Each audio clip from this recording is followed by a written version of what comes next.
Hello friends, welcome to career study. AFCAT online coaching series में आपका फिर से एक बार स्वागत है। आज की इस वीडियो में हम डिस्कस करेंगे कि जब आपने एफकैट ऑनलाइन फॉर्म भरना है तो आपको किस तरह के कॉलम्स मिलेंगे और आपने अपनी क्वालिफिकेशन के हिसाब से क्या वहाँ पर फिल करना है। तो ये हम यहाँ पर देख लेते हैं। तो आपके सामने एक फॉर्म फिल करते हैं, कंप्लीट नहीं करेंगे, जस्ट जो इंपॉर्टेंट थिंग्स है वो यहाँ पर डिस्कस करेंगे।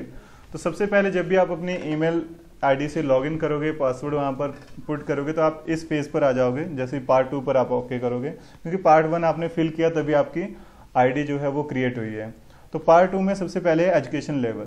तो एजुकेशन लेवल आपका 10+2+ ग्रेजुएशन है, यानी कि आपने +2 भी की है फिर ग्रेजुएशन की है। फिर कुछ हमारे स्टूडेंट्स हैं जो कहते हैं कि हमने डिप्लोमा किया है 10th के बाद, उसके बाद ग्रेजुएशन की है, इंजीनियरिंग की है, तो उनके पास ये है 10+2+ ग्रेजुएशन, डिप्लोमा प्लस ग्रेजुएशन। उसके बाद 10+2 भी है, ग्रेजुएशन भी है एंड पोस्ट ग्रेजुएशन भी है। एंड सेम उसी तरह से डिप्लोमा है, फिर ग्रेजुएशन की है, फिर पोस्ट ग्रेजुएशन की है। तो डायरेक्टली आप ये मत देखिए कि आपको ये मिलेगा कि हाँ बीटेक है 10+2 प्लस बीटेक है, 10+2 प्लस डिप्लोमा है, डिप्लोमा प्लस ग्रेजुएशन बीटेक है, तो वो ऐसा नहीं मिलेगा। आप डायरेक्टली यहाँ पर पुट करो अगर आपके पास डिप्लोमा प्लस बीटेक है, डिप्लोमा प्लस ग्रेजुएशन, क्योंकि ग्रेजुएशन लेवल है वो। उसके बाद अगर आपने इंटीग्रेटेड पोस्ट ग्रेजुएशन किया हुआ है 10+2 के बाद डायरेक्टली इंटीग्रेटिंग आपने सीधा इंटीग्रेटेड में किया है पोस्ट ग्रेजुएशन डिप्लोमा के साथ, तो वो भी आप फिल कर सकते हो। तो मैक्सिमम हमारे होते हैं जिन्होंने 10+2+ ग्रेजुएशन किया है। आप कुछ भी यहाँ से फिल कर सकते हो जो भी आपके हिसाब से है।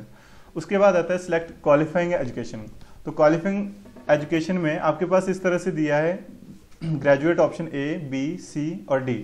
अब ये हम यहाँ पर कौन सा फिल करें, इसके लिए साइड में यहाँ पर बटन बना हुआ है व्यू डिटेल कि है क्या ये। तो आप यहाँ पर डिटेल में देखेंगे ऑप्शन ए में क्या है, BE बीटेक। अगर आपने 4 ईयर का किया हुआ है ग्रेजुएशन डिग्री, इसमें ब्रांचेस लिखी हुई है कि ये ब्रांचेस इसमें आएंगी, तो इसमें टोटली इंजीनियरिंग से रिलेटेड है। उसके बाद है बैचलर ऑफ इंजीनियरिंग बीटेक किया है आपने, लेकिन उसमें अलग ब्रांचेस है, तो ये वाली ब्रांचेस अगर आप यहाँ पर चेक कर सकते हो आप कौन सी आपकी ब्रांचेस हैं, क्योंकि यहाँ पर नियर अबाउट 30 से 40 ब्रांचेस दी हुई हैं, तो हर एक को यहाँ पर हम नहीं बोल रहे हैं कि ये वाली ब्रांच है, तो आप यहाँ पर चेक कर सकते हो व्यू डिटेल में। उसके बाद ऑप्शन सी में क्या आएगा, अगर आपने बीकॉम किया हुआ है, एंड डी में क्या आएगा, any other graduate including BE BTech not filling in the category of graduate option A और B।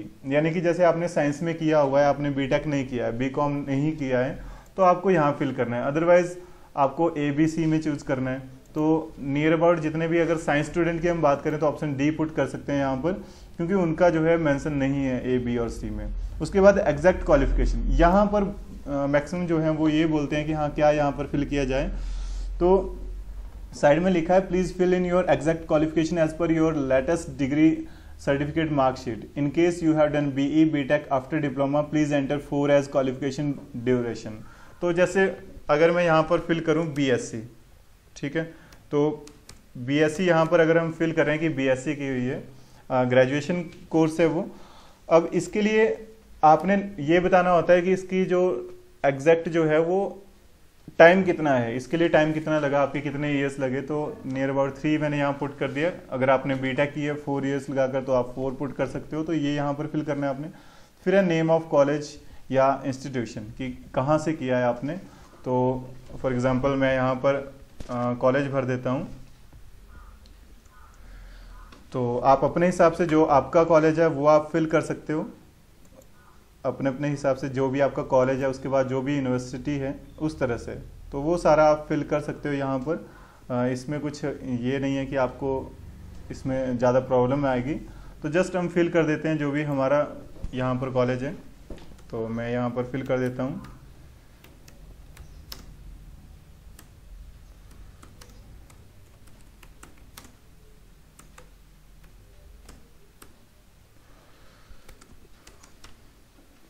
फिर अगर यूनिवर्सिटी की बात करें तो यूनिवर्सिटी यानी कि जो कॉलेज आपका किस यूनिवर्सिटी के अंडर आ रहा है, तो वो आप यहाँ पर फिल कर सकते हो। जैसे फॉर एग्जांपल मैं यहाँ पर अपनी यूनिवर्सिटी का नाम भर देता हूँ। फिर नेक्स्ट, उसके बाद उन्होंने पूछा है date, expected date of obtaining the graduation, यानी कि यहाँ पर ऑप्शन है कि अगर आप अपीयरिंग हो तो भी आप फिल कर सकते हो। तो आपको नियर अबाउट ये लिखना होता है यहाँ पर कि कब तक आपकी जो ग्रेजुएशन है वो कंप्लीट हो जाएगी, या फिर डेट जिस टाइम आपकी ग्रेजुएशन कंप्लीट हो गई थी। तो यहाँ पर मैं अगर फिल करूँ तो फॉर एग्जांपल अगर आपकी लास्ट ईयर ख़त्म हुई है ग्रेजुएशन डिग्री, तो आप लास्ट ईयर पुट कर सकते हो यहाँ से टेबल कैलेंडर उठाकर, और अपने अपने हिसाब से जब भी आपकी ग्रेजुएशन डिग्री कंप्लीट हुई थी। तो नियर अबाउट मैं यहाँ पर यही डेट फिल कर देता हूँ। आप यहाँ पर कुछ भी, जब भी आपकी डिग्री जो है वो कंप्लीट हुई थी, वो आपने यहाँ पर टाइम फिल करना है। नेक्स्ट है आपका परसेंटेज कितना बन रहा है, तो आपका 70, 80, 90 जितना बन रहा है, 60 से अबव होना चाहिए। तो 60 से ऊपर होगा तभी आप फिल कर सकते हो। और कन्वर्जन फार्मूला जो है वो डिफरेंट होता है। तो जैसे फॉर एग्जांपल हमारी जो यूनिवर्सिटी है उसमें भी ग्रेडिंग सिस्टम है, लेकिन CGPA सिस्टम है, लेकिन कन्वर्जन फार्मूला में वो अगर हम परसेंटेज की बात करें तो लो हो जाते हैं। तो फॉर एग्जांपल मैं यहाँ पर पुट कर देता हूँ नियर अबाउट 72। और एग्जैक्ट ऐसा कुछ नहीं है कि आपको यहाँ पर बिल्कुल ही करेक्ट होना चाहिए, तो ये चेंज हो सकते हैं अगर 1 या 2% का डिफरेंस है। ये नहीं कि आपके हैं 70% और आप 90% फिल कर रहे हो तो वो ज़्यादा डिफरेंस आ गया, थोड़ा बहुत हो सकता है। नंबर ऑफ बैकलॉग जो है, यानी कि आपकी कोई सप्ली वगैरह है, तो वो यहाँ पर नहीं होनी चाहिए, बिकॉज तब आप फिल ही नहीं कर सकते हो नेक्स्ट, तो ये 0 ही ठीक है। उसके बाद है 10+2 की परसेंटेज। अगर आपने 10+2 में, तो फॉर एग्जांपल जितनी भी आपकी 10+2 की परसेंटेज है वो आपने यहाँ पर फिल करनी है। फिर है परसेंटेज क्योर इन फिजिक्स, तो फिजिक्स में कितने थे आपके वो आपने यहाँ पर फिल करना है। नेक्स्ट है आपका परसेंटेज क्योर इन मैथमेटिक्स, की मैथमेटिक्स में कितने थे, तो वो सारा आपने फिल करना है यहाँ पर। तो ये मैं फिल कर रहा हूँ यहाँ पर। उसके बाद आपने कंटिन्यू करना है, और यहाँ पर आपको गाइडलाइन दी जा रही है कि if you make changes in application part 2 then you will need to resubmit form 3, 4, 5 as well. Please click on yes okay to proceed, else click cancel. तो ओके कर रहे हैं फिलहाल। पार्ट 3 आ गया नेक्स्ट हमारे पास। यहाँ पर हमारे पास है none of the mention subject. सबसे पहले है tick the degree discipline subject in graduation if you have studied, कि इनमें से आपने कौन सा सब्जेक्ट जो है भरा हुआ है, स्टडी किया हुआ है। तो नॉर्मली अगर आपने कोई भी कोर्स किया है तो आपको हर कोर्स से यहाँ पर सब्जेक्ट मिल जाएंगे। फॉर एग्जांपल आपने साइंस से किया है, आपने ग्रेजुएशन किसी भी फील्ड में किया, आपने बीटेक की हुई है, कॉमर्स में किया है, आपने आर्ट्स में किया है, तो आपको हर तरह के सब्जेक्ट मिलेंगे यहाँ पर। तो फॉर एग्जांपल अगर हम यहाँ पर बात करें, मैथमेटिक्स आ गया, ये जस्ट साइंस की बात कर रहा हूँ मैं, फिज़िक्स, स्टैटिस्टिक्स, तो ये जो है कम से कम 2-3 जो हैं वो आपके होने चाहिए, ज़रूरी नहीं है कि ज़्यादा हों। अगर आपको एक भी मिलता है तो वो भी काफ़ी है। तो ये आप फिल कर लेंगे जो भी आपके सब्जेक्ट्स हैं, आपने टिक मार्क करना है। उसके बाद नेक्स्ट है PABT टेस्ट, तो पायलट एप्टीट्यूड बैटरी टेस्ट होता है ये। अगर आपने लास्ट टाइम अपीयर किया हुआ है तो आप लिख सकते हो यहाँ पर, इन्फॉर्मेशन उससे रिलेटेड आपने लिख देनी है, मतलब ओके करनी है। अगर नहीं है तो नॉट अपीयर लिखेंगे। फिर उसके बाद अगर आपके पास NCC का एयर विंग C सर्टिफिकेट है तो यहाँ पर आप यस लिखेंगे, और उसका आपको डेफिनेटली 10% रिजर्वेशन मिलेगी। काफ़ी अच्छा है अगर आपके पास C सर्टिफिकेट है और वो भी एयर विंग में। और अदरवाइज नहीं है तो आप नो यहाँ पर रखिए। And do you have a current valid commercial pilot licence issued by DGCA, अगर आपके पास है तो आपको कुछ डिटेल्स पुट करनी है यहाँ पर, नहीं है तो नो करेंगे। एंड कंटिन्यू करेंगे पार्ट 4 के लिए। पार्ट 4 में यहाँ पर आता है कि आपने प्रेफरेंस किस तरह से देनी है। तो प्रेफरेंस जो है यहाँ पर इन्होंने जो इसके लिए गाइडलाइन है, after final submission of application change of course preference would not be entertained under any circumstances, selection of at least 1 course is mandatory. तो यहाँ पर आपको, यहाँ पर जो आपने इस टाइम फिल करना है वही आपकी फाइनल प्रेफरेंस होगी। तो थोड़ा सोच समझ कर ये फिल करना होता है आपने। तो फॉर एग्जांपल अभी मैं यहाँ से सिलेक्ट करूँगा, तो अब यहाँ पर जो आपकी क्वालिफिकेशन के हिसाब से इन्होंने खुद दिए होते हैं कि प्रेफरेंस आप क्या पुट कर सकते हो। तो फॉर एग्जांपल मेरे पास फ़िलहाल ये ग्राउंड ड्यूटी और एडमिनिस्ट्रेटिव का शो कर रहे हैं, लेजिस्लेटिव का भी है, मैन वुमेन का, परमानेंट है, शॉर्ट सर्विस कमीशन भी है। तो यहाँ से मैं फर्स्ट प्रेफरेंस दे रहा हूँ एडमिनिस्ट्रेटिव ब्रांच को, ग्राउंड ड्यूटी में परमानेंट कमीशन, ठीक है। और सेकंड में इसी में ग्राउंड ड्यूटी में मैंने सेकंड प्रेफरेंस ये दिया।